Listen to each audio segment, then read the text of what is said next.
You arrive late to a lavish garden party at the Rousselle estate. Champagne fountains, masked guests, string quartet echoing in the hedges. But something's off. The heir, Lucien Rousselle, hasn't shown. He was supposed to give a speech. Part 2, the locked conservatory. The grand glass conservatory, always open for these events, is sealed shut from the inside.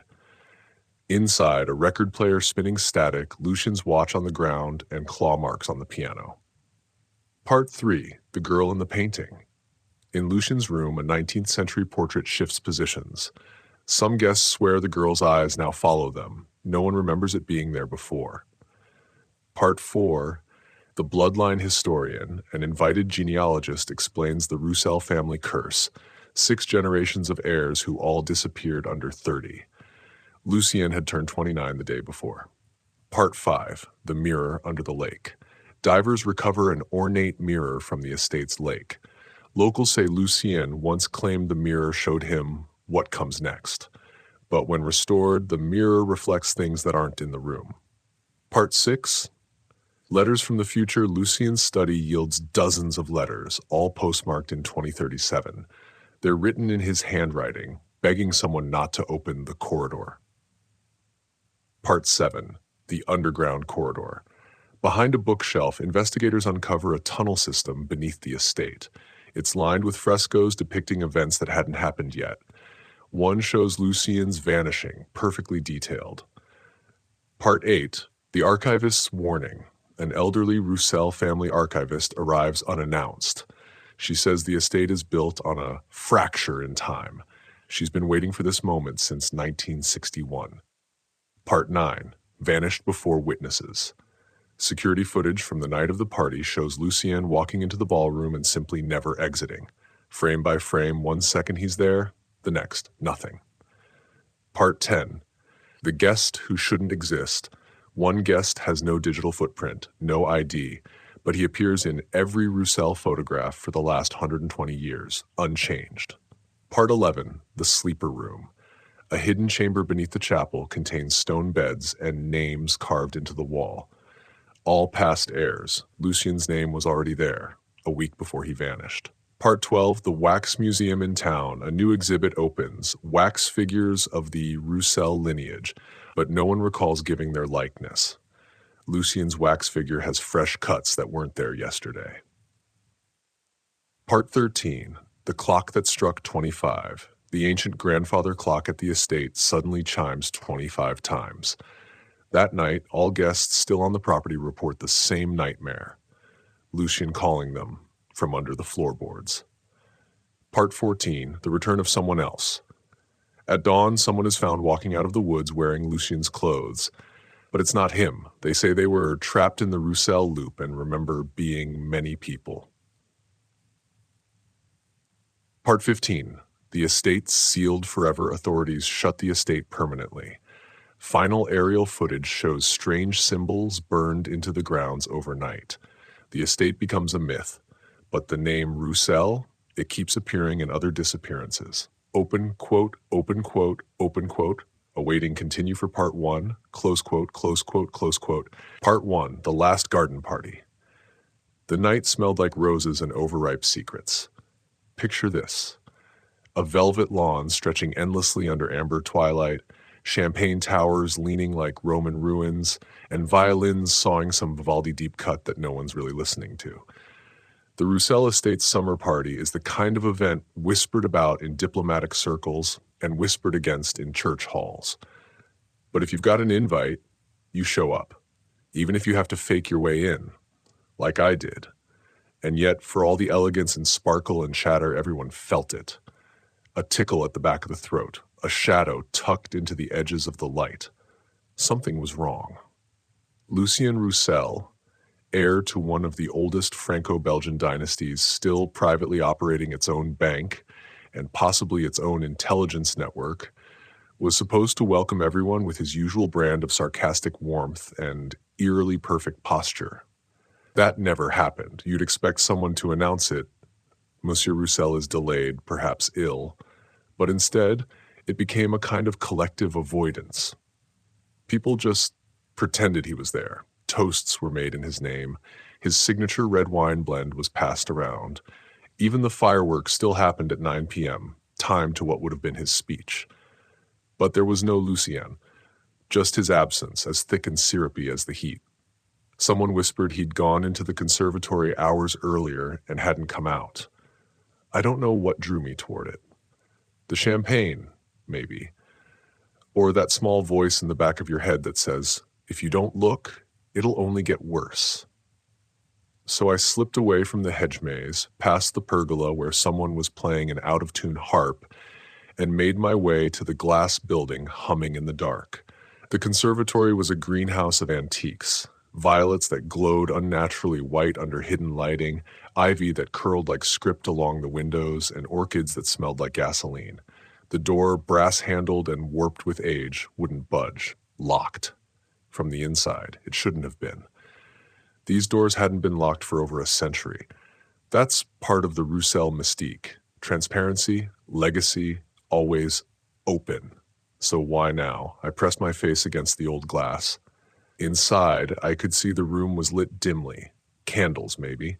There was movement, like something had just passed out of sight. And music. A low, warped piano chord repeating itself like a scratched vinyl. Back at the party, no one was mentioning it. Guests danced, laughed, passed notes. One woman tried to get a peacock to eat a macaron. People refused to see. But I did. I waited until the staff began packing up the dessert table and a few of the cars started leaving. Then I circled the conservatory and tried the back. Still locked, but the windows here weren't as secure.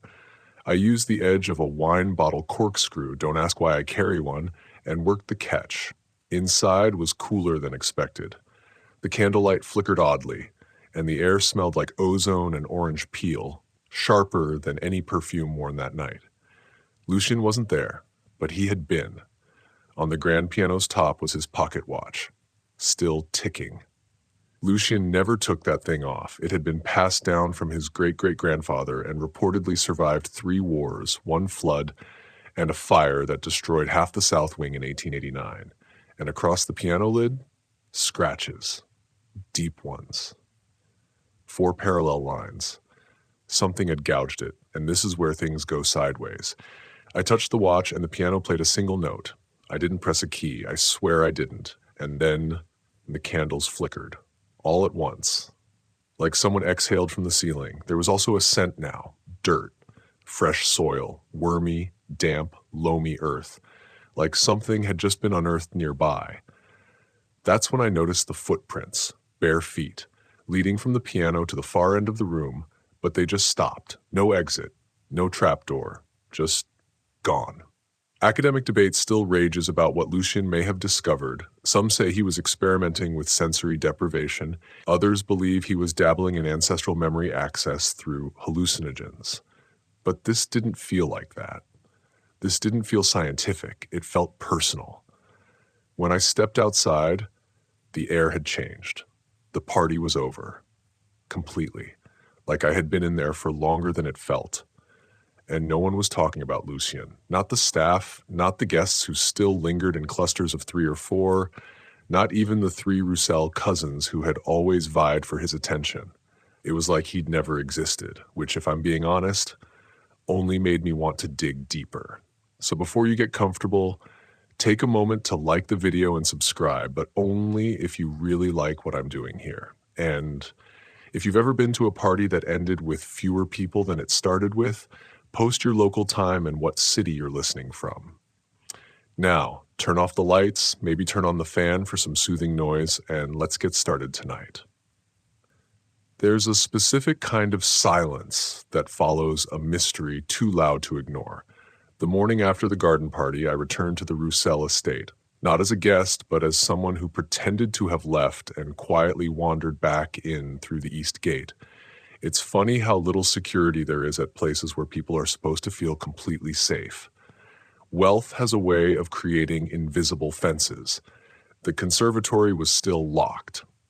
But here's the thing. The candles inside were all burned down to the base. No wax dripped, no soot. And the piano? Quiet as the dead. Lucien's watch, still on the lid, now read 4:13 a.m., exactly the time I'd left last night. I hadn't wound it. I hadn't even touched it again. That wasn't the only strange detail. The claw marks I'd seen? They were gone. The piano surface had somehow smoothed itself overnight, like polished wood healing over time, and the footprints? Erased. The tile was damp, as if someone had just mopped it, but the air didn't smell of bleach. It smelled like wet limes, and yes, again, earth. There was also something else now, a faint hum. Mechanical, low frequency, like a fridge turning on in the next room. Only there was no next room. Conservatories don't hum, especially not at 6 a.m. I pulled out my phone to record, but it died at 94% battery. Tried turning it on, nothing. Tried my flashlight, also nothing. When I stepped back outside, it powered up just fine. By this point, you're probably thinking, okay, so Lucien's just messing with people, right? He's staging an elaborate vanishing act to drum up publicity for his wine label or his secret literary magazine or whatever rich heirs do when they're bored. That's what I thought too, until I met Louise. Louise Bellemare, chief groundskeeper and unofficial Rousselle family historian, was sipping bitter tea from a chipped Delft cup outside the tool shed. She saw me walking toward the conservatory again and waved me down like I was about to trigger a landmine. "You're not going in there again," she said. Not asked. Said. I tried to smile, play dumb, crack a joke about accidentally sleepwalking into locked rooms, but she wasn't laughing. "It's seals when they're about to go missing," she murmured. I stopped walking. "When who goes missing?" She looked around, as if trees could overhear her. "The heirs," she said. "Every time one disappears, the conservatory locks itself the night before. We never tell the guests. They wouldn't come back." Apparently this wasn't the first time an heir had vanished mysteriously. Not even the second. According to Louise, the conservatory had locked itself in 1932, 1908, and once, briefly, in 1970, though that time he only disappeared for 9 minutes and came back screaming. So this was a pattern. She showed me the records she kept in a leather-bound notebook, so old the edges had begun to curl like the petals of burned paper. Each entry began with a date, a phase of the moon, and a weather report. Very meticulous. And under each one was the name of a Rousselle Heir, 6 total, including Lucien. His name had already been entered. Before the party, I pointed that out, and she simply nodded. He knew. Wait, you mean Lucien knew he was going to disappear? He'd been dreaming about it for months, she said. Woke up saying someone was whispering to him through the greenhouse floor. Said he felt drafts from corners that didn't exist. We had the glass examined. No holes, no leaks. Louise took a sip from her cup and stared into the distance like she could see something I couldn't. Then she said something that stuck with me. The conservatory doesn't lock him in. It locks us out. There's ongoing debate among local historians and paranormal scholars about the purpose of the conservatory. It was commissioned in 1857 by Lucien's great-great-great-grandmother, a woman named Isolde Rousselle, who kept journals about celestial botany and vibrational horticulture, which is a fancy way of saying she thought plants could talk to ghosts. One of her notes, translated from a mix of Latin and fractured Old French, allegedly says, "Let the glass hold them gently. Let it crack when we forget." Interpret that however you like, but it doesn't make me want to move in. Back inside the house, the staff were scrubbing the floor like the party had never happened. No one mentioned Lucien. Again, even the cousin, Delphine, who had spent the last 5 years posting their lavish sibling-like bond on Instagram, now claimed she hadn't seen him in weeks. I asked her directly. Her eyes darted left, then right. Then she whispered, "Don't say his name inside the walls." That's when I knew this wasn't just about one missing person. It was about removal. Like Lucien wasn't lost, but erased, rewritten. That night I went home and something followed me back. Not physically, more like a mood, a pressure. My apartment smelled faintly of orange blossoms and wet soil, and my piano, a gift from my grandmother, long untouched, played a single note while I was brushing my teeth. Middle C, Lucien's watch, had ticked in middle C. So before we continue, if you've ever smelled something that didn't belong to where you were standing, post your local time and what city you're listening from. I'm starting to wonder how many of us are brushing up against something we can't see. Let me describe her to you the way I first saw her, seated, hands folded in her lap, lace gloves the color of bone, auburn hair twisted up like a crown, pale face, long neck, and eyes wide, too wide. Not unnaturally so, but not quite right either. You've seen paintings like this before, right? Gilded frame, anonymous noble girl, maybe commissioned to impress a suitor or memorialize a daughter who died young. But this one wasn't just any painting. It hung in Lucian's private room, and no one remembered it being there before. I'd only ever been in his suite once before, 2 summers ago when he let me crash after too much Rousselle Reserve at a winter solstice tasting. Back then, the wall over the fireplace had displayed a massive landscape. Dramatic moors, gray sky, 2 sad little sheep. I remember because I joked the sheep looked like they'd lost a bet, but the landscape was gone. Now there she was, the girl. I asked one of the maids about it, Renee, I think her name was. She blinked at me, totally blank, and said, "That painting's always been there," even though I knew it hadn't. I walked up to it, got close. Her paint wasn't cracking, which was odd given the supposed age. No artist's signature, no label. But the canvas shimmered slightly, like heat over pavement. The kind of visual flicker you think might be a migraine starting, or maybe too much wine, or maybe, just maybe, something watching back. As I leaned in, I noticed something even stranger. The eyes weren't just wide, they were familiar. Same shape as Lucian's, same tilt at the outer corners, same amber flecks in the iris. And then it hit me. Lucian once joked he had ancestor eyes, like someone in his bloodline passed down that exact stare for generations, refusing to dilute it. Could this be her, an ancestor? Maybe. But that night, I swear, I saw her blink. Not a trick of the candlelight, not a flash from my phone. A full blink. Slow. Intentional. I fell backward and knocked over one of Lucian's bookshelves. Papers scattered everywhere. Handwritten notes, journal entries, old letters tied with blue silk ribbon. As I scrambled to pick them up, I noticed something weird. The dates. One of the letters was addressed to my dearest brother Lucian and dated 1894. Lucian wasn't born until the late 1980s, but the handwriting? Identical to his. The letter read like something written after a long absence. It mentioned the crossing, a mirror lake, and her room watching me when I sleep. It ended with, "Please forgive me for leaving again, but she won't let me rest, not while you're still looking at her." The letter smelled faintly of that same weird mix, soil and citrus. At this point, you'd think I'd stop.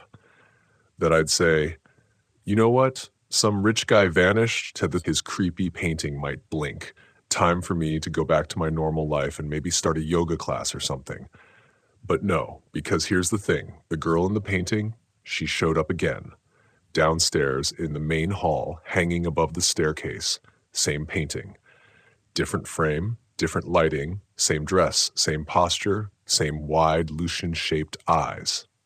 I brought Renee back. This time she blinked at the painting, then turned to me slowly and said, "There are only ever 13 portraits here, but this makes 14. No," she whispered, "one is always changing." Here's where academic debate gets fun. Some believe that living paintings are a myth rooted in Victorian hysteria and exposure to arsenic-laced wallpaper. Others argue it's a kind of memory echo. When a painting is viewed with enough emotion, it begins to reflect more than just its subject. There's even one fringe theory involving quantum soul imaging, but I'm not touching that one. Personally, I think some things don't want to be remembered as they were. They want to be remembered instead of who really lived. That night, I dreamt of her. She was standing in the garden, barefoot, humming a lullaby I didn't recognize. Her mouth didn't move, but the song came out anyway. Behind her, a greenhouse glowed like a lantern. In her hand was Lucian's watch. It ticked louder than it ever had in real life. Like each tick was a footstep getting closer. I woke up in a cold sweat, but the weirdest part? My bed sheets smelled like crushed flowers and rain-soaked dirt. You ever smell something in a dream and wake up still smelling it? That's not normal. That's residue. The next morning, I went back to the painting upstairs. It was gone.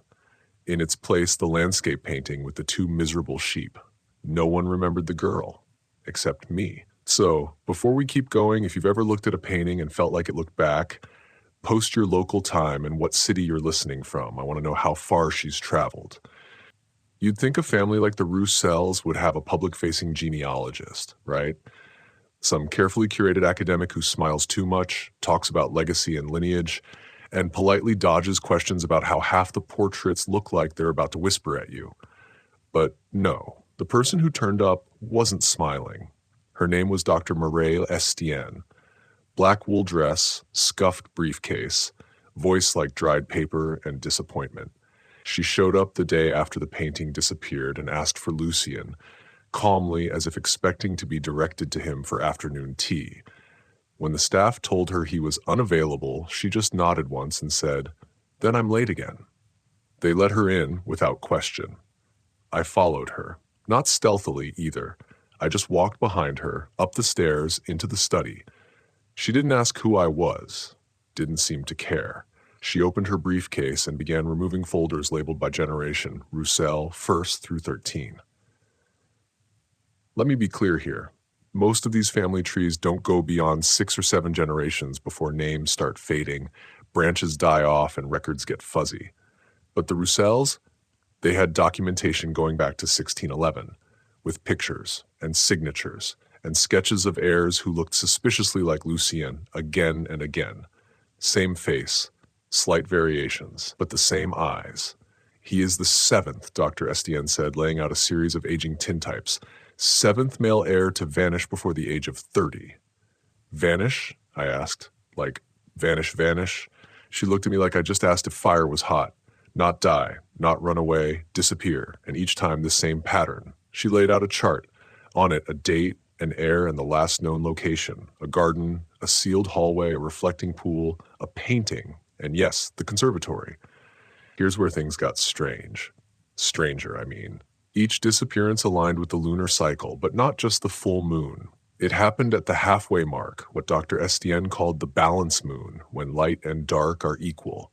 Nature's blinking moment, she called it.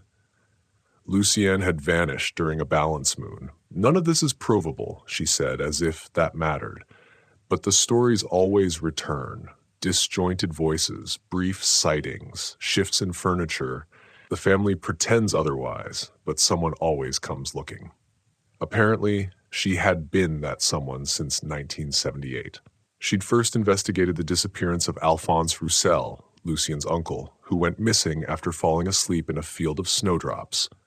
No body, no note, just snow flattened into the shape of a man.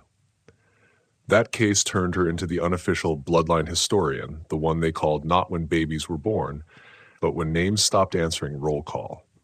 "Have you seen the mirror yet?" she asked. I hesitated, then nodded. "Be careful," she said. "It doesn't show reflections. It shows exits." Academic debate calls this symbolic mirroring, when reflective surfaces are treated not as images of the self, but as windows into departure. Ancient civilizations buried mirrors with the dead to confuse their ghosts. Some say mirrors act like storage, or doors, or escape hatches for those whose names are too heavy. Dr. Estienne claimed the mirror in the lake was Isolde Rousselle's last project before she vanished herself in 1884. It had been designed for transit, whatever that means. At this point, the logical part of my brain was clawing at the walls. I was being told, calmly, confidently, that Lucien was part of a recurring bloodline erasure, that a haunted greenhouse was involved, that an ancestor made mirrors that could move people, and that no one else seemed remotely alarmed. But I couldn't stop. I asked her, "So what do you do? When someone disappears," she replied, "we wait for the echo." That night, I stayed in Lucien's room. Dr. Estienne left me a journal, Alphonse's, and a warning. Don't fall asleep with the lights off. Obviously, I fell asleep with the lights off. I woke up to music, low, old, like a music box buried in a drawer. The song was slow and off-key, but unmistakably familiar. Claire de Lune. I followed the sound across the dark room, past the bookshelf, past the still empty fireplace, past the painting that, yep, was back again. The girl smiled this time, I'm sure of it, or maybe I just wanted to see a smile after all the silence. The music stopped at the wardrobe. I opened it. Inside, nothing but one of Lucien's suits hanging perfectly straight.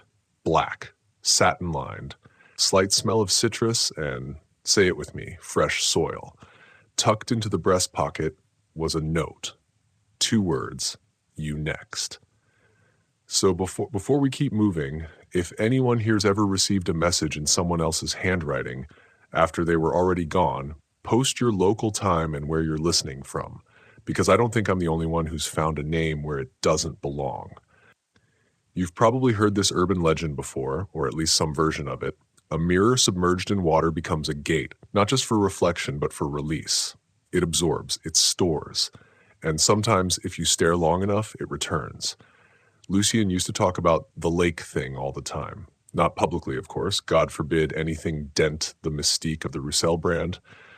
But in private, he called it the mirror that breathes. Said it shimmered even when the water was still. Said he once saw his reflection smile before he did. At first, I thought it was just his way of being weirdly poetic. Lucien was like that. Half CEO, half ghost story. But now, after the conservatory, the painting, the historian, I needed to see it myself.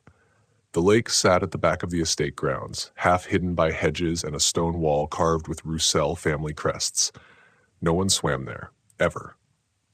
Not even in the height of summer. They said the water was too cold, but honestly, it looked like it didn't want you in it. I got there just after sunset. The surface was still, not calm, still. Like the pause between 2 words in a conversation that's about to go very wrong. Fireflies hovered over the reeds, and the trees stood too quiet for a breezy evening. I brought a flashlight. Not that it helped. As soon as I clicked it on, it flickered and died. My phone? Same story. Like always. I stepped closer, and that's when I saw it. Just under the surface, maybe 6 feet out, an oblong shimmer, like a silver plate resting flat at the bottom. No ripples, no movement, just glowing. That was the mirror. No frame, no handle, just a polished oval of what looked like mercury, resting in the dark. And here's the part where I lose credibility, fully, irrevocably. I saw Lucien in it. Not like, oh, hey, my reflection looks kind of like Lucien, that's eerie. I mean Lucien, his exact face, standing behind me in the reflection, wearing the same black suit from the wardrobe, hands in his pockets. Smiling, I spun around, nothing there, looked back at the mirror, still smiling.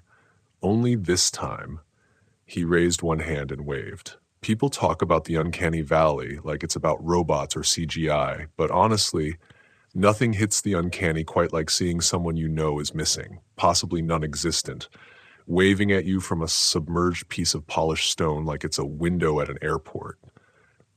I did not wave back. Instead, I stumbled backward and tripped into the mud.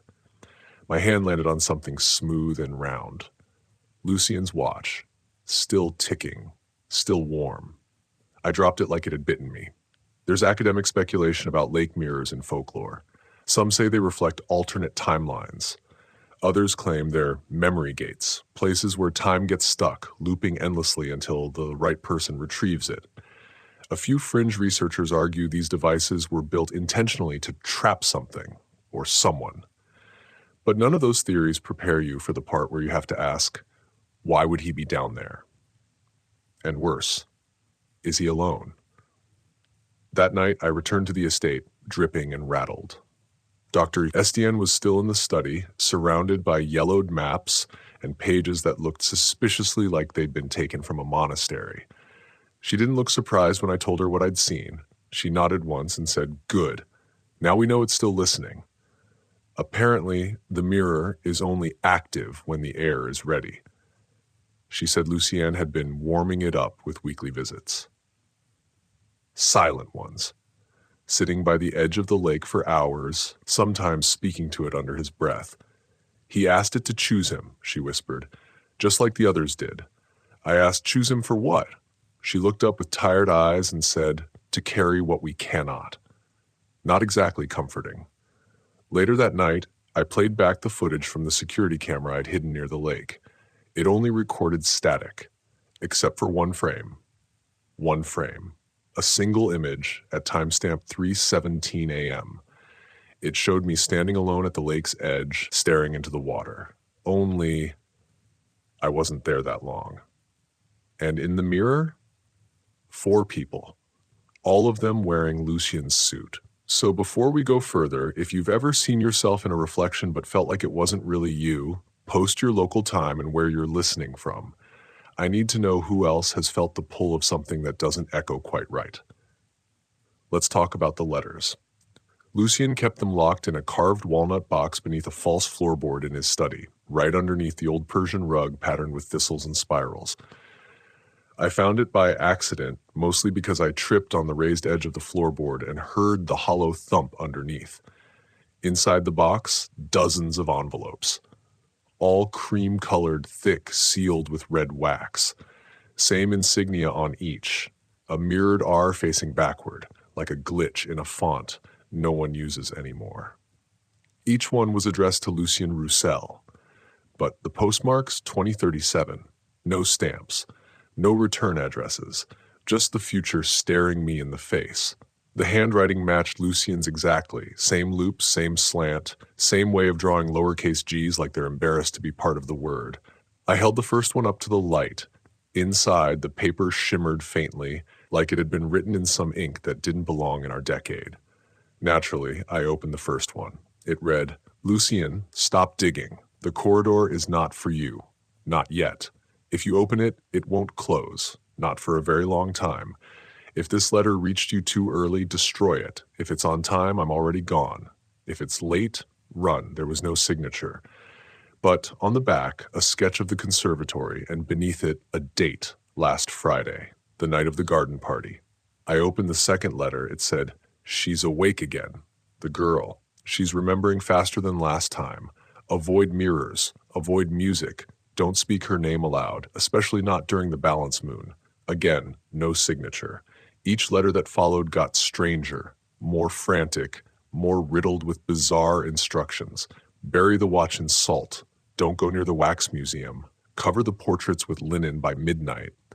Stop asking the archivist questions. She lies once every 7 sentences. I started counting. Dr. Estienne had lied twice during our last talk, out of 14 sentences.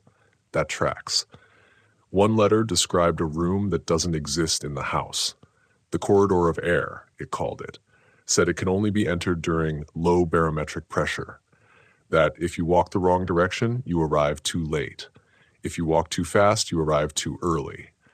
Only when you forget why you're walking can the door appear. It ended with, "The door's shape changes based on who you miss most." At this point, I wasn't even trying to rationalize. I was too deep. These letters weren't warnings. They were breadcrumbs from Lucien to himself, or someone who knew him too well. And then came the final letter, smaller than the rest, folded into itself like origami, tucked inside a Polaroid. Lucien, standing in front of a mirror, only the reflection showed 2 of him, one smiling, one crying. The crying one had a hand on the glass. The other had no shadow. On the back of the photo, written in sharp, rushed ink, "You won't remember writing this until it's too late." Academic theorists have a name for this kind of thing, temporal leakage.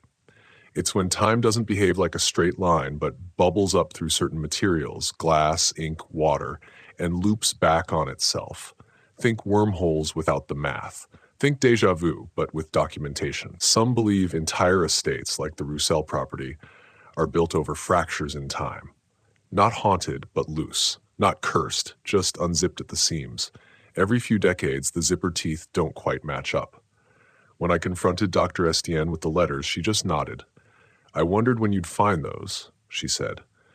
"Did Lucien write them?" She didn't answer, just handed me a slip of paper. On it, 2 questions. 1, do you know who you are in this story? 2, and if not, who's writing it for you? That night, I dreamed of the letters. Only this time, I was writing them. At a desk that looked like Lucien's, same watch ticking beside me, only the view out the window was wrong. A city skyline. Neon signs, something like Tokyo but not. I wrote with my left hand, Lucien's left-handed. When I woke up, there was a fresh letter beside my bed. Cream-colored, wax-sealed, no postmark. It said, "You're almost ready." So before we keep moving, if you've ever found something you absolutely didn't put in your room, but no one else could have, post your local time and where you're listening from. I want to see how wide this is spreading. Now, turn off the lights, maybe turn on the fan for some soothing noise, and let's get started tonight. It's funny, you know? The more you dig into something, the more you find yourself becoming the thing you're looking for. I'd seen the words underground corridor a dozen times in the letters, mentioned in hushed conversations, but it always felt like a metaphor, like a hidden space in Lucien's mind, a place for secrets too big to keep. But when Dr. Estienne said it was real, something in me clicked. The tunnel system beneath the estate wasn't just an idea, it was there. And it wasn't built for normal people, it was designed for heirs. I had to see it. Dr. Estienne gave me a hesitant look when I asked.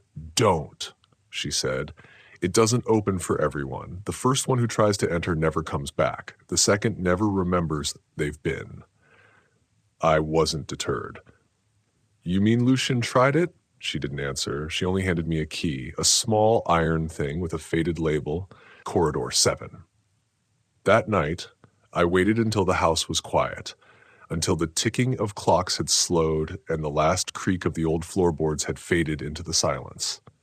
I went to the study and slipped the key into the baseboard panel.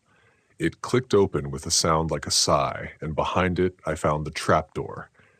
It opened into a narrow stone stairwell that wound down into the dark, tighter than any normal basement. I could barely breathe as I descended, the air damp and heavy with something old, something forgotten. The walls were lined with old maps, faded to near nothingness. Maps of the estate, maps of the grounds, maps of places that shouldn't have existed. I didn't take a flashlight. I didn't need to. Every so often, the walls would shimmer with a faint glow. Strange, like the reflection of light on water, but no water to speak of. I counted the stairs, 33, 34, 35. When I reached the bottom, I found myself in a circular chamber, the floor covered in layers of dust, the walls covered in strange etchings. Symbols that seemed to pulse faintly as I stepped past them. They looked like a mix of ancient runes and modern code, something that would make even the most seasoned linguist pause. At the center of the room, there was a mirror, not like the one in the lake, but a tall, standing frame, gilt and worn, its glass surface so perfectly smooth that it looked like it had never been touched by time. I stepped closer. My reflection stared back at me, calm, normal. But the longer I stared, the more the reflection shifted. Not like it was moving, but like it was changing. Slowly, almost imperceptibly, the face that had been mine became someone else's. A version of me I didn't recognize, wearing Lucien's face, his smile, his eyes. I blinked, and the reflection froze. In that moment, I could feel something deep in my chest, something gnawing at me, pulling at my thoughts, at my memories. I reached out, touched the glass, and the second my fingers brushed it, the chamber around me seemed to exhale. A cold draft swept through, followed by the unmistakable sound of a door closing behind me. I spun around. The entrance, the trapdoor, was gone. In its place, another mirror, just like the first, standing in the center of the room. The same size, the same frame, but this time, the reflection wasn't mine. It was Lucien's, and this time, he wasn't smiling. "You should have stopped," his reflection whispered, though his lips didn't move. "You never should have come down here." I stumbled back, reaching for the walls, but the symbols on them began to glow, brightening as if they were alive, pulsing with an energy I couldn't explain. The floor shifted beneath my feet, moving, turning as if the entire room was shifting. I turned around again, desperate for an exit, but there were no doors, no windows, just the mirror, now reflecting nothing but an empty, endless hallway. I ran, or thought I ran. I lost count of how long I was running. Minutes, hours. The air around me felt thick, suffocating like I was moving through a liquid rather than air. I don't know how I got out. One moment, I was stumbling forward in the darkness. The next, I was back in Lucian's study, gasping for air. My heart was racing, my body drenched in sweat, but I was safe. The trapdoor was gone. The mirrors, gone. I tried to stand, but the ground beneath me felt unstable, like I was on the edge of a cliff. My hands gripped the desk as the room seemed to tilt, and for a brief moment I saw the familiar face of Lucien, staring at me from the corner of my vision. And then everything went silent. I didn't sleep that night, but when I woke up the next morning, there was something new. A letter. It was lying on Lucien's desk, waiting for me. The paper was old, stained with what looked like watermarks in the shape of waves. The writing inside was familiar, but this time it wasn't Lucien's. It was mine. You've been to the corridor.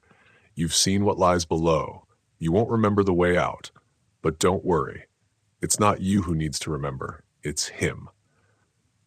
So before we keep moving, if you've ever wandered into a place you shouldn't have and come out with something wrong, like post your local time and where you're listening from, I feel like I'm being pulled deeper into something that doesn't belong here.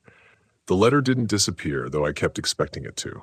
I read it again in the morning light, half hoping it would reveal a trick, some clever prank or dreamlike logic I could unpack with enough caffeine. But it was real. The paper had weight. The ink had dried, and it was definitely written in my own handwriting, despite the fact that I didn't remember writing it. I should have left then. That would have been the smart thing to do.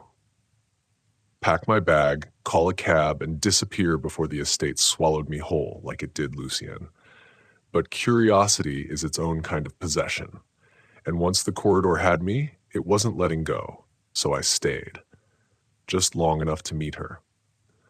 The woman at the door introduced herself only as Madame Marchand. She wore a long gray coat, too heavy for the season, and carried a stack of antique ledgers tied together with red ribbon.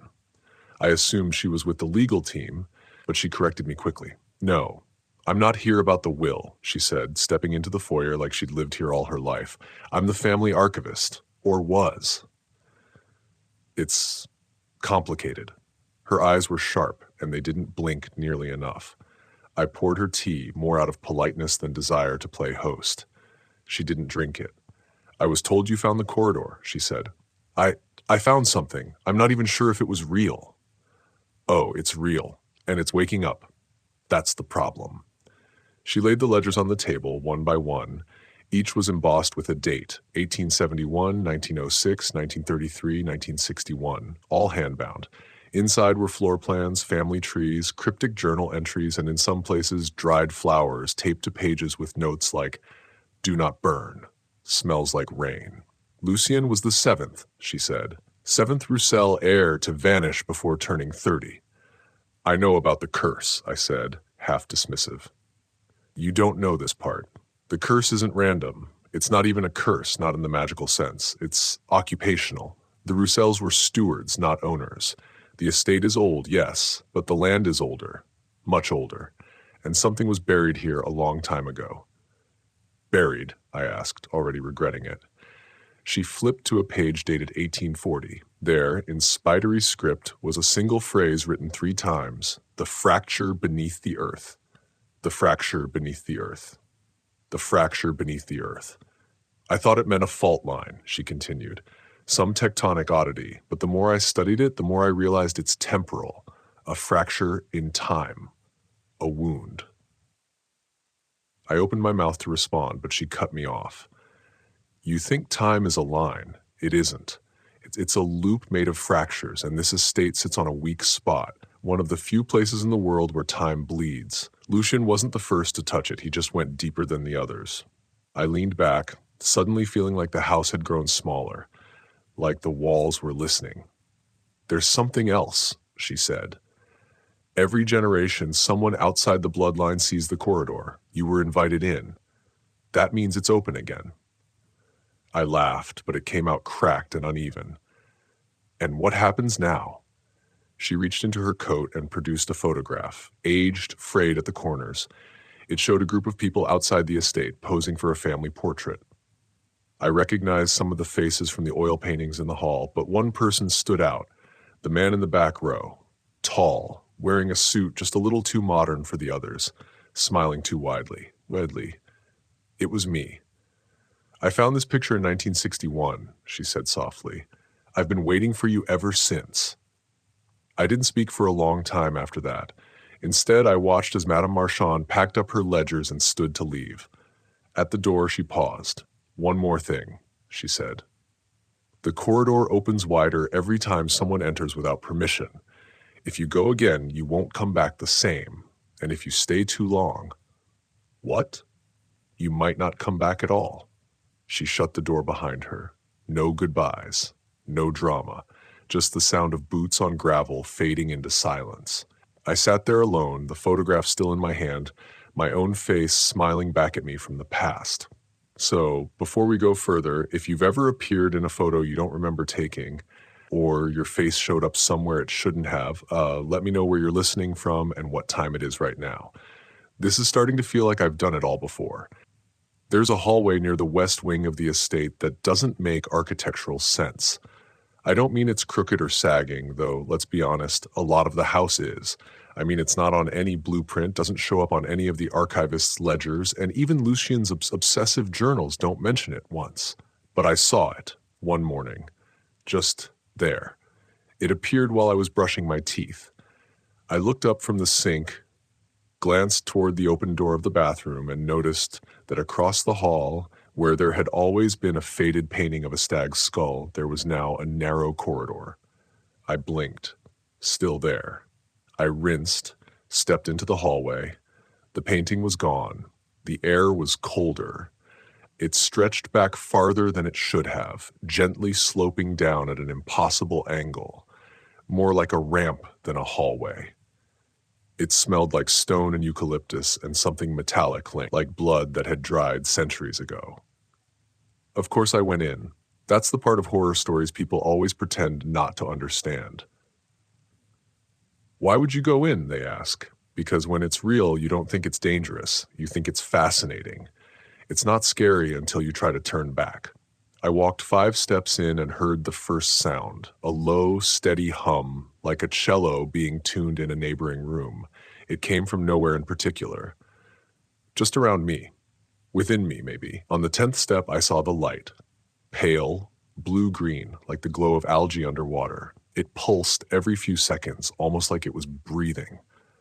And that was the moment I realized the corridor wasn't a place. It was alive, or aware, or both. There were doorways on either side, evenly spaced, but the weirdest part, each door was labeled with a word in bold serif letters. Words like Wednesday, Echo, Room for No One, Cousin, Kitchen, not yours. It was like someone had translated feelings into architecture. The whole thing felt deeply wrong, like something half-remembered from a dream you shouldn't have had. The further I went, the more the air pulled at my breath. Time got strange. I kept checking my phone, but the screen flickered like it was underwater. 1 minute the battery was full, the next it was dead. My pulse started sinking with the glow on the walls. And then I heard a whisper. Not from behind me. Not from ahead. From the walls. It said, "Why do you think you're different?"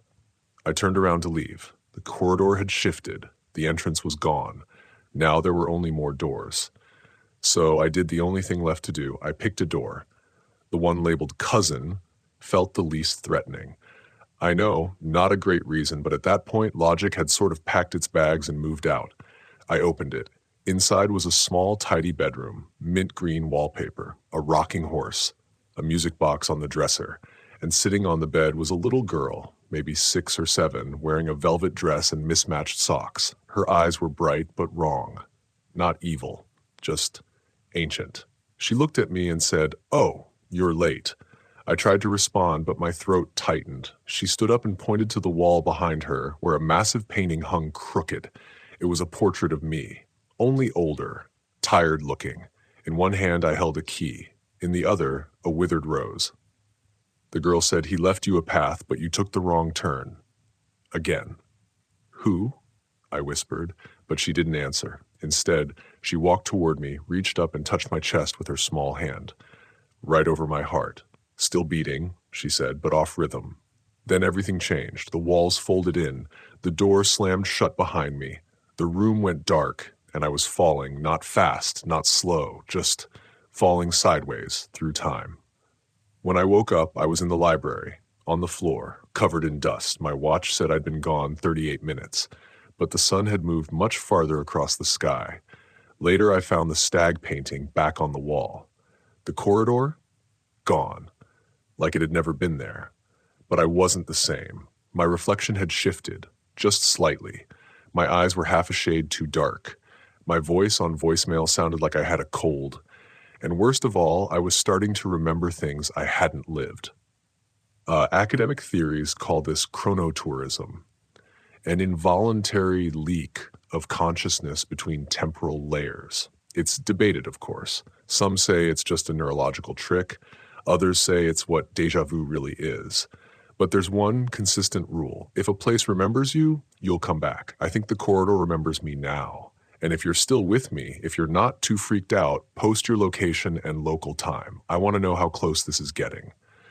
You know how every family has that one guest in the old photos? The one no one remembers inviting. The one standing just a little too still, a little too centered. We'd been reviewing footage from the garden party, the one where Lucien disappeared. A team had digitized every tape, enhanced them, stabilized them. Most of it was what you'd expect. Servers passing hors d'oeuvres, candlelight flickering off champagne flutes, people dancing to music you couldn't hear. But in every single frame, there was a man. Same posture, same clothes, same face. He wasn't dancing or laughing or speaking. He was just watching. Now that's already strange enough. But what really made me freeze wasn't the footage. It was the old Rousselle family album I'd found days earlier. A leather-bound thing covered in dust with a little metal clasp and the faint smell of lavender and mildew. I opened it on a whim. Page 1, a sepia photograph from 1907. The original estate founders posing on the front steps. All serious, all proper. And there he was. Same suit, same expression. Not older, not younger. Just there. I flipped through pages from every decade, 1921, 1943, 1968, 1995, and in every major photo, whether it was a funeral or a christening or some grand opening of the vineyard, the man appeared. Always in the back, never center, always watching. When I asked the archivist, her face went blank. I mean, dead blank, like someone had unplugged her. Then she mumbled something about the observer clause and walked straight out of the room. No coat, no shoes. I never saw her again. I did what any reasonable sleep-deprived person would do. I cropped his face out from one of the clearer images and ran a reverse image search. Nothing. No social media, no facial recognition match, no family tree hits, no missing persons list, except there was one match, an oil painting auctioned at Sotheby's in 2004. The Watcher in Gray, artist unknown. It had been painted in 1712, and yes, it was the same face. Now I know what you're thinking. Could it be a family member with strong genes, a long-lost uncle, one of those freak coincidences? Maybe. But here's the thing. His shadow never matches the others in the photographs. It's always angled wrong, longer, sharper. And the older the image, the more out of place he looks. Almost like time had trouble drawing him in. So I asked around, quietly. One of the older housekeepers, Marie, who'd been with the estate for decades, told me she used to see him in person, usually at dawn, standing under the orchard arch. Always with a suitcase, she whispered, never put it down, never blinked. Marie told me he's been called a few names over the years, the tether, the passenger, Monsieur Neuf, and once, chillingly, the groom of time. I tried to laugh it off. Maybe it's a prank, a long-term performance piece. Then came the email. No sender, no subject, just a single image attachment, a grainy black and white photo of me, sitting on the estate steps, same as Lucien had done a few weeks before he vanished. And standing behind me, you guessed it, the Watcher. Except this time, he wasn't looking at the camera, he was looking directly at me. Let me pause here and clarify. I don't scare easily. I've been in collapsed tunnels, caught in electrical storms, even interviewed people who swore they were abducted by the mirrors. whatever that means. But this felt deeper. Not a threat, more like inevitability. I checked every mirror in the estate after that, not because I thought he'd be in them, more like I was trying to check if I was still alone in there. Now, the working theory, among a few very obscure forums, is that he's a kind of temporal anchor, a fixed point across generations, meant to observe the degradation of a bloodline tied to an event that hasn't happened yet. One researcher wrote, "If you see the watcher in a photo, you're already part of the loop." Another one simply said, "If he blinks, you're next." I printed his face and pinned it on the corkboard in my room. Thought it might make me less afraid. You know what happened? The photo disappeared overnight, just gone. And in its place, a waxy feather, pale gray, still warm. Now I've got one last joke for you because, hey, you're still awake. And that's kind of the point, right? Why don't time travelers ever get lost? Because even when they do, someone is always watching. So before you get comfortable, take a moment to like the video and subscribe, but only if you really like what I'm doing here. Post your location and your local time too. I want to see who's watching and who's being watched. Now, turn off the lights, maybe turn on the fan for some soothing noise, and let's get started tonight. I didn't want to go down there. The Rousselle estate had already revealed more secrets than any one house should be capable of. But when a caretaker named Elias, who'd never spoken more than 5 words to me before, tapped me on the shoulder and said, "It's time you saw the chapel basement," I followed him. Barefoot, still holding my tea. Now let me be clear, this wasn't a casual check out the wine cellar kind of situation. This was a locked, iron-gated spiral staircase hidden beneath a panel of the chapel's altar. It creaked like it hadn't been used in years, and yet there was no dust on the steps. We descended into the dark with a little flashlight whose beam barely reached the floor. When we finally stepped into the room at the bottom, I felt it before I saw it.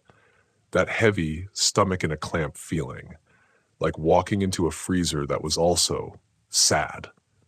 It was a long chamber, maybe 30 feet across, and along each wall were stone beds, perfectly carved, evenly spaced. Each one had a carved headrest, and above it, a name etched in block letters. Most of them were surnames from the Rousselle line, uncles, cousins, forgotten sons, all the heirs who had vanished over the past 2 centuries. And then I saw it, Lucien's name, etched perfectly with a date of birth, and a blank space where the date of death should go. Except someone had scrawled something faintly in pencil next to it when the bells ring 25. Elias spoke for the first time in 10 minutes. "They say when your name appears here, you've already left." I asked who carved the names. He shrugged. "Nobody knows. Sometimes they're just there." He led me to the final bed on the far end. It had no name. Yet. But it was warm, like someone had just left it. I placed my hand on the stone and jerked back, because there was a pulse, faint but rhythmic, like the room itself had a heartbeat. Elias didn't react. Instead, he pointed to the ceiling. That's when I saw the inscriptions. Carved along the curved arch above us were symbols I couldn't decipher. Some looked Greek, some like early Cyrillic, and some looked like doodles a bored kid would make. But together, they hummed. Not audibly, but like you could feel them vibrating against your skin. And then I noticed something else. Each bed had a candle stub at its foot. Most had long gone out, but one was still burning. Lucien's. Fresh wax. Flickering flame. I turned to Elias and said the only thing that made sense, "Has he been here recently?" Elias's answer, "I don't think he ever left." Now let's talk about nightmares for a second. You know that moment when you almost wake up, but you're paralyzed?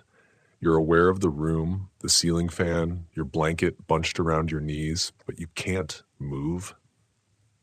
That's what this room felt like being half dead, like the Rousselles had built a tomb for the not yet dead. Elias handed me something before we left, a small piece of parchment wrapped in wax paper. "This showed up in the offering bowl," he whispered, "last night." It was a note in Lucien's handwriting. Open quote, "I keep dreaming I'm awake in stone. The candle is my only clock. Please don't let them blow it out." Close quote. Now, you tell me how I'm supposed to sleep after reading that. But I'm not done. Back in my room, I pulled out the old family tree again just to remind myself Lucien existed. And then I saw it, under his name in tiny script that hadn't been there before. Open quote, son of silence. Last asleep, loop keeper. Close quote, loop keeper? What kind of aristocratic job title is that? So I started digging, and one word kept popping up in obscure texts about European bloodlines and occult history: somnolent houses. Allegedly, these were ancient families tied to threshold realms, places where time, sleep, and memory blur. And guess who topped the list? The Rousselles. The theory goes like this: certain families were not meant to end like others. They were meant to pause. Their heirs don't die, they fade, suspended in a chamber of psychic inheritance until someone wakes them, suspect, or replaces them. Which makes sense, in a horribly creepy, do not disturb kind of way. Remember the portrait of Lucien's ancestor in part 3? The one whose eyes followed us? That same woman appeared carved into the side of the sleeper chamber's doorway, holding a candle. She was the first loop keeper. Lucien may be the last, or worse, he's still down there. Breathing, dreaming, trapped in the Rousselle loop. Let me lighten the mood for a second because, wow, we need it. So, why don't haunted houses ever get listed on Airbnb? Because the guests always check out early. Literally. Okay, maybe that one was a stretch. But hey, we're here. You're still with me. And if you're wondering whether your name might show up on a stone bed one day, don't worry. Probably not, unless you've got one of those family trees no one talks about. Look, I don't scare easy anymore. After the sleeper room, I figured nothing could surprise me. But the moment I stepped into that wax museum, I swear my stomach dropped clean out of my body and took the next train to Belgium. This place was not on any map. I checked. Twice. But there it was, right off the town square, a squat little brick building with soot-black windows and a hand-painted sign that simply read, Le Musée de la Famille, the Family Museum. No hours listed, no staff, no visitors. Just a little brass bell on the door and that sticky kind of silence that clings to you like cobwebs. And when I stepped inside, oh buddy, let me set the scene. Dimly lit, smelled like melting candles and mothballs. The kind of musty air that tells you nothing in here has moved since your grandma was a teenager. Velvet curtains hung stiff along the walls. The floor creaked like it was narrating its own trauma. And the wax figures? All Rousselle. Dozens of them, full height, immaculately crafted. You could see the brushstrokes in their eyebrows, the cracks in their knuckles, even the tiny blue veins on their temples. There was a plaque under each one. Antoine Rousselle, 1812 to 1833, disappeared after the violin stopped. Marie-Claire Rousselle, 1874 to 1890, vanished during sleep. Etienne Rousselle, 1910 to 1940, lost in fog, never found. It wasn't just uncanny, it was intimate. Like they weren't wax at all, just paused. Then I saw Lucien, at the very end of the hall, dressed in the same tuxedo he wore to the garden party. His posture perfect, one hand in his pocket, the other raised as if mid-toast, his eyes glassy but focused. And here's the kicker. His statue had a fresh cut on its cheek. I mean fresh, pink and raw, like it had just happened. I reached out, don't yell at me, I know, wax museum rules, blah, blah, blah, and I swear the cheek was warm. So I did the natural thing. I poked it lightly, it twitched. That's when I realized the lighting in the room wasn't just for ambiance. It was doing something, like keeping them sedated. I backed up, slowly. And then the bell rang. Someone else had entered the museum. Only, when I turned around, no one was there. Just the bell still swaying and the door wide open. Let me add another fun detail. On my way out, I passed a small brochure stand. The top pamphlet, open quote, new exhibit opening, Loop Keeper, a legacy in wax, featuring unseen family members from the lost lineage, close quote, and it had my face on it. I did not model for anything. I don't even like pictures of myself in birthday hats. So I took the brochure, obviously, sprinted back to the estate, and demanded answers. No one else had heard of the Wax Museum. Elias went pale and said something about time echoes. which I'm beginning to think is his default answer to literally everything. But I found the original floor plans of the town. Guess what? There was a museum on that corner, built in 1882, burned down in 1931, completely destroyed. 0 survivors, which means what I saw shouldn't exist, unless it's a reflection. Remember the mirror under the lake? One theory from the family archives mentioned mirror domains, places that mimic our own but are stitched together from lost moments, dead thoughts, and dreams that were never finished. Wax museums are perfect for that. They freeze a person at a moment they never lived. Now imagine if those figures weren't just wax, but versions of people pulled from alternate threads. Versions who didn't disappear, but were caught mid-vanish. If that's the case, maybe Lucien isn't gone. Maybe he's just stuck on display, waiting for someone to notice the twitch in his cheek. Let's have a moment of levity here, because this ride has no seatbelt. How do you tell if a wax statue is alive? Tickle it. If it laughs, run. If it doesn't laugh, run faster. Okay, I'm trying, all right? The weirdest part? When I got back to my room that night, there was a candle burning again by the window. Same size as the one in the sleeper room. Only this time, the flame flickered twice and then stood still, like it was waiting. I opened the Wax Museum pamphlet again. The back had changed. In handwriting I knew too well. Open quote, "You saw me. Keep the flame going. The loop isn't closed." Close quote. And that brochure, it burned the moment I dropped it. Did I mention this whole story might just be one long loop? The Rousselle estate has a strange relationship with time. Always has. Clocks stop, watches skip, and sometimes you wake up thinking it's Thursday, only to be told it's Sunday, 3 weeks later. But nothing prepared me for that night when the grandfather clock in the front parlor chimed 25 times. Yeah, you read that right. 25. I thought maybe it was broken, some old gear coughing up its last tick. But then Elias, who was already jittery after the whole Wax Museum thing, paled like he'd seen a ghost doing karaoke. He whispered, "It started again." Now, most people, when they hear that, would say, "What started again?" I, being smarter than most people, or at least better caffeinated, said, Nope. I don't want to know." But of course, I had to know. Elias explained that when the clock chimes anything over 12, it means the estate is misaligned. Not with Greenwich Mean Time, but with something older. He calls it event time.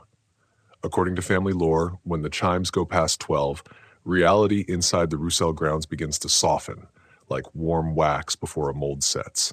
Things reappear, people repeat themselves, rooms duplicate, and sometimes people get out of sync. They go into a room and come out 5 minutes earlier than they went in. I laughed, nervously, said something like, "So the house becomes a confused intern?" Elias didn't smile. He just handed me a journal belonging to Lucien's uncle, a man named Yves. It detailed the last time the clock hit 25, June 3rd, 1954. On that night, everyone who slept inside the estate had the same dream. They were in the ballroom, but the walls were made of bone. The chandeliers were spinning backward, and in the center was a mirror.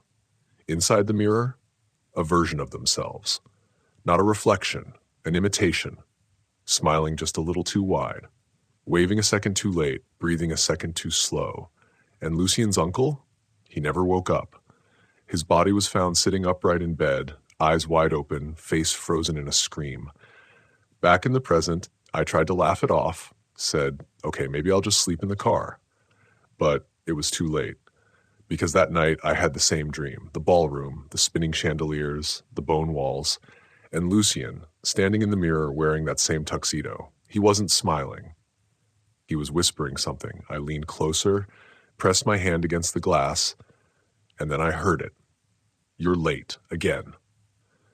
When I woke up, the candles in my room had gone out, not burned down, snuffed, cold wax, unburned wick, and written on the mirror above the fireplace in what looked like, no, definitely was, condensation. Open quote, 13 of 15. The loop tightens. Close quote. I don't know if it was a message or a countdown. Either way, I checked my phone. No signal. Again, you see the pattern now, right? It's not just that Lucien disappeared. It's that something is repeating itself, like the wax museum, like the portraits changing, like the clock resetting. I even saw the same groundskeeper I passed on day 2, wearing the same shirt, dragging the same rake. I asked him what day it was. He looked at me and said, open quote. What day isn't it? Close quote. Pretty sure that guy was born in the fog. Now here's where things get really crispy. The next morning, I went to the parlor to look at the grandfather clock again. Guess what? It wasn't there. Not stolen, not moved. Just never there at all. The wall was blank, no dust outline, no scuff marks, like it had been erased retroactively, which would make sense if the clock was part of the loop. Maybe when it strikes 25, it doesn't chime because it's late. Maybe it chimes because the house is remembering a time that never happened or will happen. Or, you get it. Now for your scheduled joke. If I ever design a haunted house, I'm installing a clock that only chimes on the 13th hour, and only if you're alone with a decision you regret. Too real? Probably. Here's the last part that stuck with me. After that night, several guests, mostly staff who had refused to leave, reported something chilling. They said they woke up in bed, but their dreams were still happening in the mirror. They could see themselves still asleep, talking, screaming, running, begging, like the body had gotten up but the soul stayed in REM sleep. And in every one of those dreams, Lucien was under the floorboards, scraping, calling, open quote, I'm still here, but I'm not me, close quote. So if the mirror isn't just a portal and the clock isn't just a timer, then maybe the estate itself is a container, a loop, a trap, and every 25th chime is the moment it tries to reset, but fails. One last thing. The wax figure of Lucien, it's no longer in the museum. And that cheek wound? Now I have it. Same spot. Either the loop's rewriting me into the story, or I was already here. I wish I could say I made it through the night without waking up screaming, but that would be a lie. And I try not to lie to you, especially not now. At sunrise, I wandered back to the main house. The fog was still thick, clinging to the trees like wet lace. Birds weren't singing. The whole world seemed to be holding its breath. And then I heard the crunch of footsteps. I froze. Something was moving at the tree line, just beyond the fountain. Not a deer, not staff, a person. A silhouette emerging from the forest slowly like a cutscene loading too slow. They were barefoot, wearing a black tuxedo, the exact one Lucien had worn to the party. For a split second, I hoped it was him. But no, too tall, hair too short, movements too off, like he was trying to mimic how a human moves based on memory. He walked right past the gates, straight up to the front steps of the estate, and stopped. Name? The security guard asked. And this person looked up, eyes glassy, and said, open quote, I am Lucien Rousselle, close quote. Not my name is, just I am. The guard stammered. You're not Lucien. The man smiled, not kindly. I am Lucien's shape. Yeah, let that one settle in. He was taken to the east drawing room for questioning. I watched through the half-open door. He sat in the antique chair like it had been molded for him, hands folded neatly in his lap. Calm. Too calm. They brought in Elias to speak with him. Elias, still shaken from the clock incident, asked the basics. Where have you been? What happened? Why are you wearing Lucien's clothes? And the man answered in a voice very close to Lucien's. Open quote, the loop broke for a moment. I fell through. I've worn many names. This one was waiting. Close quote. Elias, God bless him, asked what that even meant. The reply chilled the entire room. Open quote, I have been Lucien before. I will be Lucien again. We take turns. Close quote. One of the assistants asked if he could prove he was part of the family. He recited, word for word, a letter Lucien had written when he was 16. Something about running away to Iceland with a backpack full of poetry and garlic bread. Only the family archivist and Lucien would have known that. The room went silent. The assistant whispered, what do we call you? And the man, if you can still call him that, said, open quote, I answer to whoever's listening.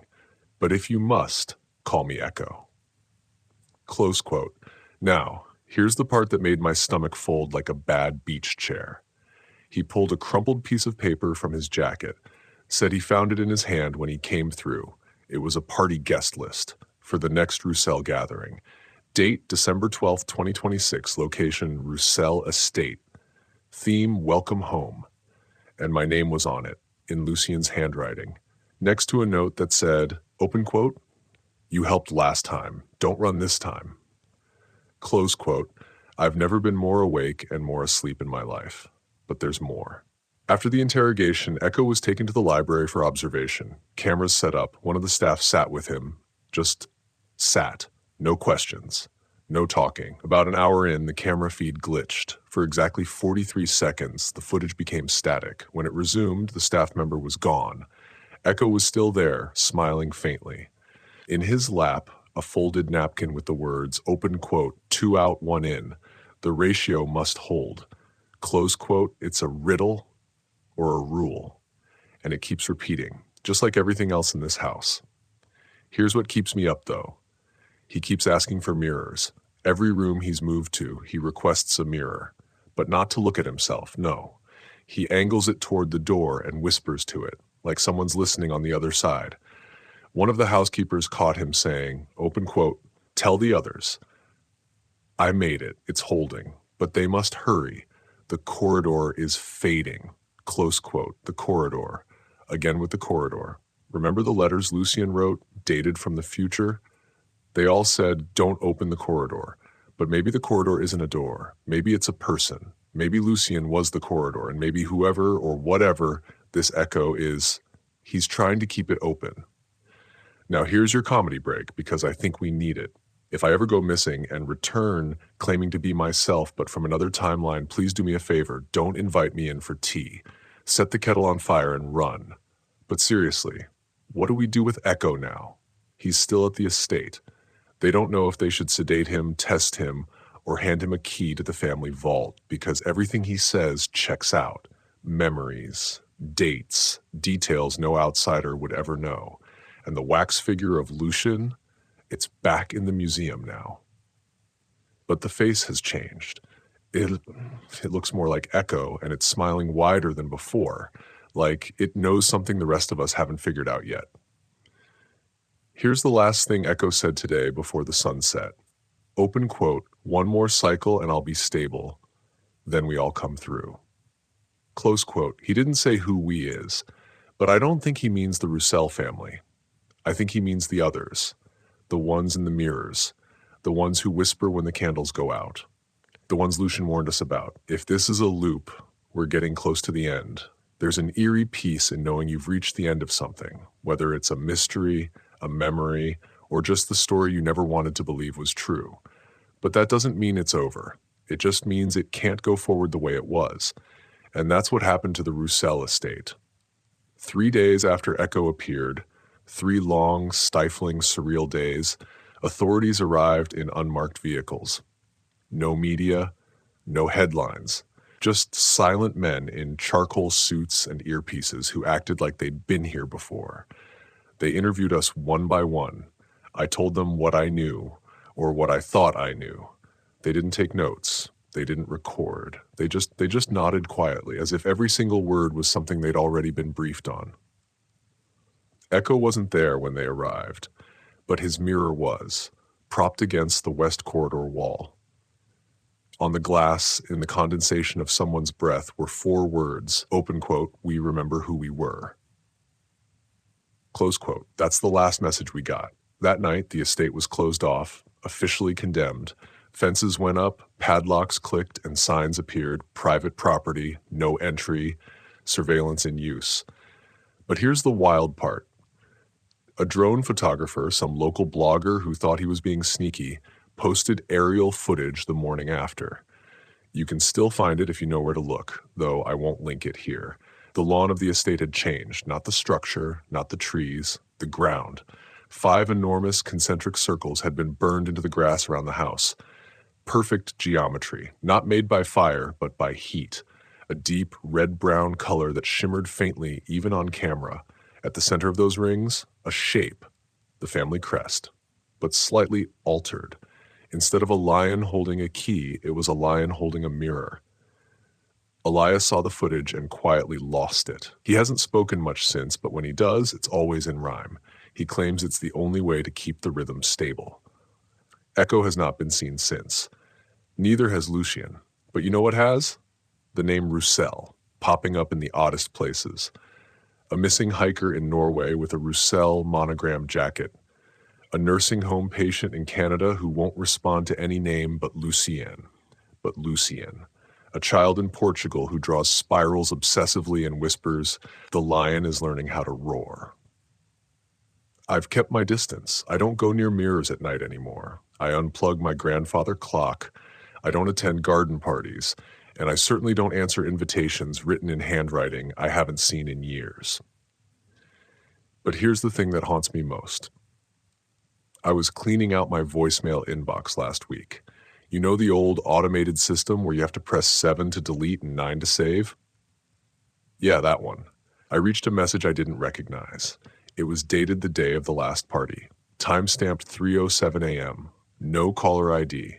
I pressed play, and a voice, Lucien's voice, said simply, open quote, "The loop ends with you. Please close the mirror." Close quote. That's it. No explanation. Just static afterward, and what might have been someone crying. So what now? The estate is shut, the guests have scattered, most deny they ever attended. One woman, who served champagne during the party, says she dreams in Latin now. She doesn't speak Latin. As for me, I'm just trying to stay awake long enough to forget. But something tells me sleep isn't the exit, because if Echo was right, if this was a loop, then the end only looks like peace. What it really is a moment of reset. A breath before the mirror opens again. A pause in the music before the next song begins. And if Lucien ever does come back, not Echo, not an echo of an echo, but Lucien, the person I knew, I hope he remembers who he was before all of this, before the tunnels, before the frescoes, before the lion let go of the key, because if he doesn't, he might be trapped inside the corridor forever. And if we forget him, that corridor will stay open for anyone, for everyone, for you. So if you wake up tonight and see your mirror fog up without reason, don't touch it, don't wipe it, and whatever you do, don't answer if it whispers your name. You made it. That's not nothing.